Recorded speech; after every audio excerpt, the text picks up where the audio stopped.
Barack and Michelle's vacation just came to an abrupt end after receiving devastating news. Just because Obama is out of the White House, it doesn't mean he's finished parading around like he's the freaking king of planet Earth. Over the week, the former narcissist-in-chief and Michelle traveled for their lavish vacation in Italy, where they had to make sure that the world knew they were arriving. The royal couple conspicuously arrived in the central Italian region on Friday, where their private jet was escorted by an alarming 6 fighter jets, complete with a 13-car motorcade, that we are paying for, as they headed to a $15,000 a night private villa. But unfortunately for Obama and his American-hating wife, they just had their entire opulent vacation completely wrecked, after receiving devastating news that even their endless stacks of money will be helpless to shield them from. Throughout his 2 terms in office, Obama and Michelle lived high on the hog thanks to the American taxpayers, as they jet set around on our dime with their luxurious excursions whenever their black little hearts had half an inkling. Obama exploited his presidential position by utilizing Air Force One as his personal taxi service to fly all over the world, while racking up a colossal amount of money to the tune of almost $1 billion that the American taxpayers had to foot the bill for. But now that Obama and his snotty wife are out of office, their narcissism and contempt for the American people are now coming back to bite them in the ass in a massive way. The Judicial Watch Group just announced their plans to sue the U.S. Division of Homeland Security, after the government agency flat out refused to react to the FOIA requests they made on March 24, 2017, where the watchdog group asked for all Secret Service records relating to Barack Obama's post-administration trips that he continues to take on our dime. From Judicial Watch. Judicial Watch announced that it obtained records from the Secret Service and the Air Force in response to Freedom of Information Act, FOIA, requests that show Obama family travel cost taxpayers a grand total of $99,714,527.82. The new Obama White House-era travel records show the March 2014 trip to Key Largo during spring break, where the first family stayed at the exclusive Ocean Reef Club, cost the Secret Service $247,827.50, $182,120.33 for hotels and $65,707.17 in travel expenses. The total cost of that trip with previously released $885,683 and flight costs from the Air Force is $1,133,510.50. Other documents show that Michelle Obama's February 2015 Aspen vacation cost the Secret Service a total of $64,807.41, $47,109.28 for hotels, $3,559.43 in rental cars and $14,138.70 in other travel expenses. The total cost of the trip with $57,068.80 in flight costs from previously released Air Force records is $121,876.21. Judicial Watch released documents from the Air Force concerning the 2016 to 2017 Obama family Christmas trip to Honolulu showing 17.9 hours flying at $142,380 per hour, bringing the total flight cost to $2,548,602. Yes, you read that correctly. The Obamas leached a whopping $1 billion freaking dollars from Americans for all their lavish vacations. But Judicial Watch isn't quite done talking it to Barack and Michelle. They also announced this week that they have filed a Freedom of Information Act, FOIA, lawsuit against the U.S. Department of Homeland Security for Secret Service records associated with President Obama's movements, schedule, and activities since his departure from the White House. The lawsuit was filed in the U.S. District Court for the District of Columbia, Judicial Watch v. U.S. Department of Homeland Security, No. 1, 17 CV 00928, conservative fighters reported. Here's the information that Judicial Watch is seeking from the FOIA request, that the Secret Service still refuses to hand over, as reported by conservative fighters. All records of former President Barack Obama's movements, schedule, activities, or meeting for January 21, 2017 through March 21, 2017. Such records include, but are not limited to, U.S. Secret Service schedules and activity reports.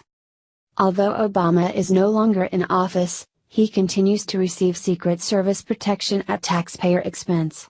In January, the Obama family traveled to Palm Springs, California. The former president also spent a few weeks in French Polynesia.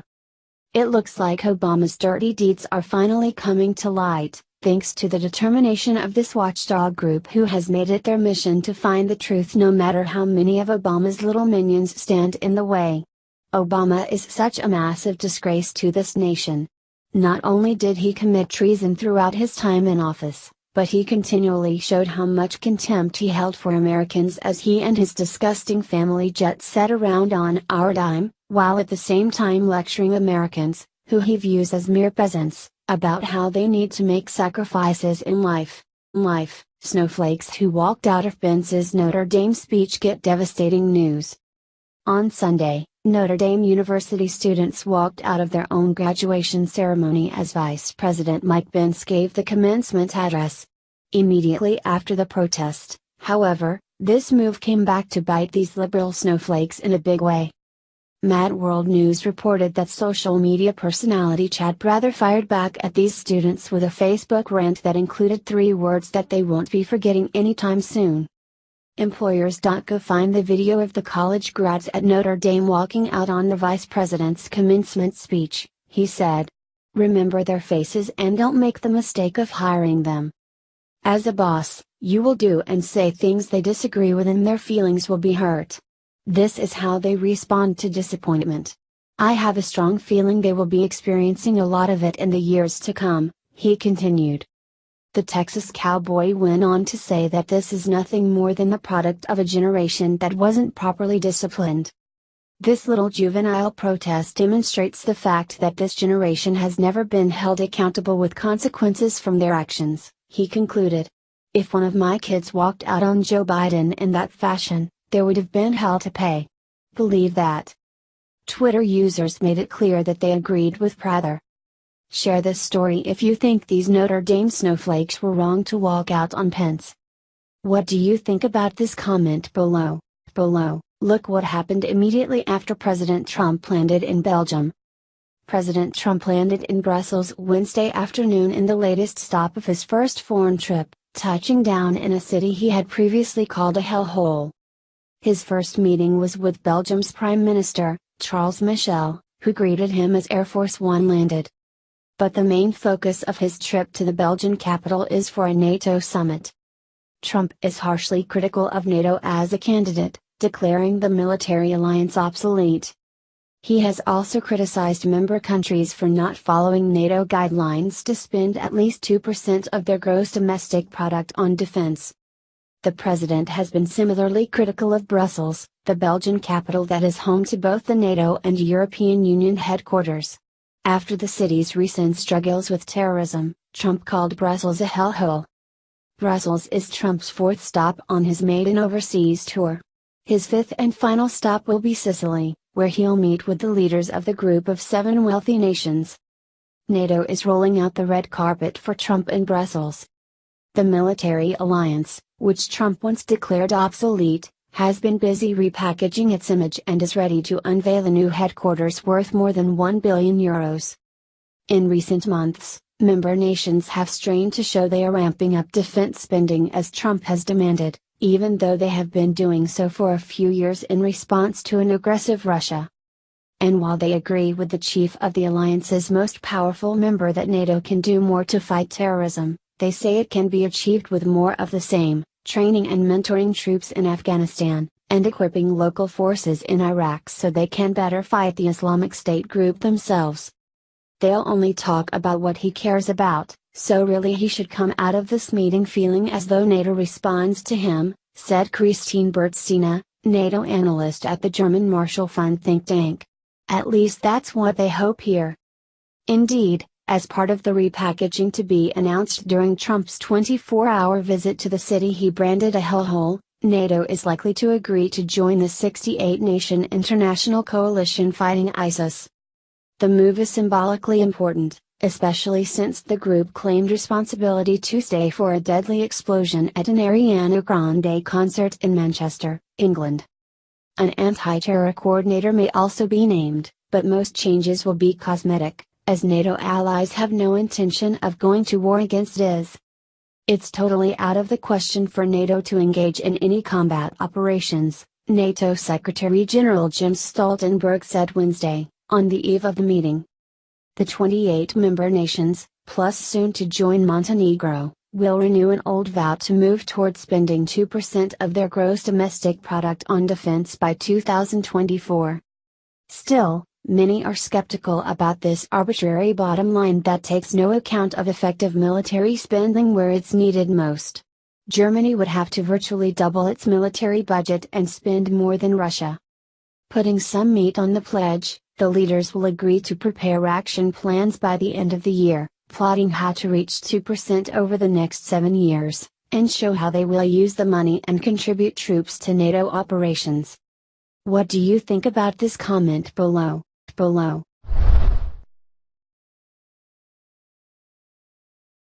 Barack and Michelle's vacation just came to an abrupt end after receiving devastating news. Just because Obama is out of the White House, it doesn't mean he's finished parading around like he's the freaking king of planet Earth. Over the week, the former narcissist-in-chief and Michelle traveled for their lavish vacation in Italy, where they had to make sure that the world knew they were arriving. The royal couple conspicuously arrived in the central Italian region on Friday, where their private jet was escorted by an alarming 6 fighter jets, complete with a 13-car motorcade, that we are paying for, as they headed to a $15,000 a night private villa. But unfortunately for Obama and his American-hating wife, they just had their entire opulent vacation completely wrecked, after receiving devastating news that even their endless stacks of money will be helpless to shield them from.